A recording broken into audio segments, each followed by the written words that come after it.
Hi there. My name is Nick Taylor. I am a strategic business consultant with years of experience in customer experience design, loyalty program planning, and just working in the digital ecosystem landscape as well. I want to continue the conversation about the loyalty landscape of 2024. In the last video, I talked about why 2024 is a really good time to develop a loyalty program, either revamp an existing program that you have or launch a brand new one. There's opportunities in 2024 as the world continues to struggle with a lot of what's been going on. There's inflation costs, war in the world. There's a lot that's happening, and it's an opportunity for businesses to really show and demonstrate their support for their customers. And supporting them in those times will lead to bigger gains in the long run. So now is a perfect time to do it. But I also mentioned there's challenges that we have to deal with in 2024 as well in regards to the loyalty program.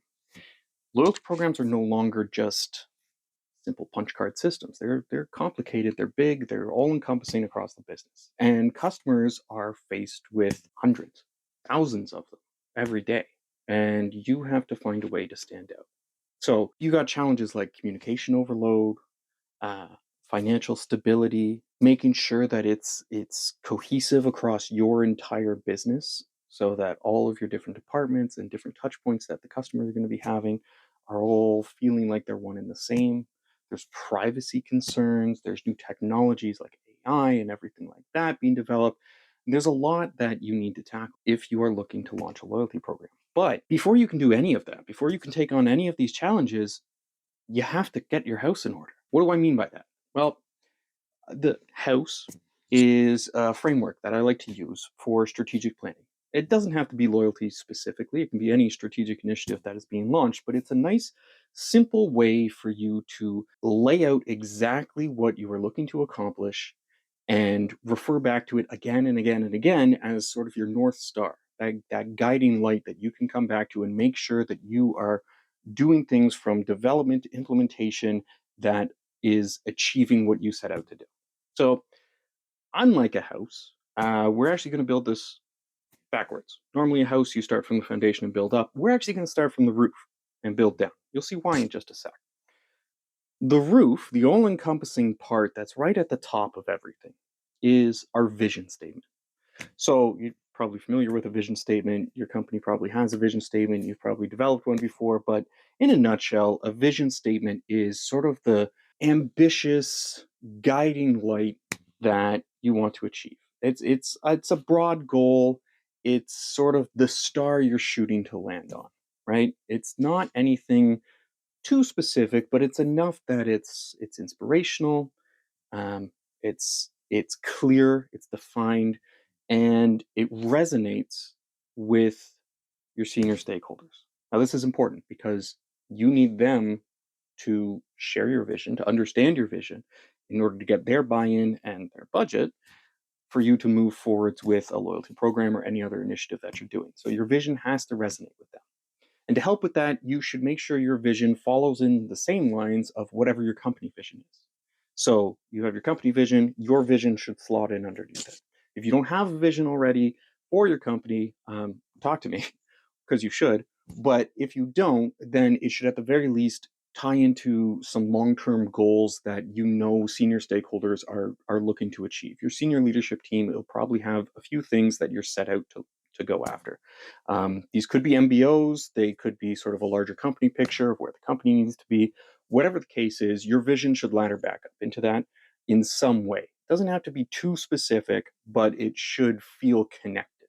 So, if we want an example of a vision statement for a loyalty program, something that we could use would be something like um, our vision is to become the preferred choice among customers by fostering unparalleled loyalty experience that not only rewards purchases, but also builds a community of brand advocates who feel value and engaged. It's higher level, it's broad spectrum, but it's a nice aspirational goal for us to reach to, defines what we're looking to accomplish. And it's something that we can get our senior leadership invested. So that's your roof. Now, underneath that is the walls. This is your mission statement. Now, your mission statement is different from your vision statement. It's the value that you want to get out. It's clear, it's concise, it's specific, and it talks about the value that is created through this initiative as well as who's going to benefit from it. So a loyalty program, it's going to benefit your customers and it's going to benefit your business by bringing in new revenue streams, increasing customer retention, things along those lines, right? Again, if you have any MBOs or performance-based incentives that you have to accomplish in order to earn a bonus or whatever else is going on in your year, this is where you can put that into your mission statement, or at least use it as a starting point so you can get some alignment on what exactly it is you're trying to achieve. For a mission statement, it would be something more along the lines of our mission is to enhance customer retention and value through a personalized loyalty program that rewards customers for their purchases, engagement, and feedback, strengthening their connection with our brand and encouraging repeat business. Nice, simple, defined. It's a little more attainable, it's a little more structured, and it's easy for us to tie our objectives into that. The mission statement, like the walls, should support the vision statement. Okay? So, mission statement should tie into whatever your vision statement is. If you accomplish your mission, you are on your way to achieving your vision. You don't necessarily have to achieve your vision. Your vision is sort of that attainable goal you're going towards, but your mission you should absolutely 100% accomplish. Now, beneath that is your foundation, your structure, and this is your objectives. Your objectives are specific and measurable. The most important thing for objectives is that they need to be something that has a metric tied into them. So they need to be something that you can specifically say, we have achieved this metric because we did X. Now, X can be any number of things. This could be something like increase customer retention, but we want to be a little more specific on that, right? So increase our customer retention rate by 10% within the next 12 months through targeted rewards and personalized offers based on first-party data. That is a good, solid goal. It's a smart goal. It is specific, measurable, achievable, relevant, time-bound. Your objectives need to ladder back up into your mission. Your mission ladders back up into the vision. And so every aspect of your loyalty program should feed back into at least one, maybe two objectives.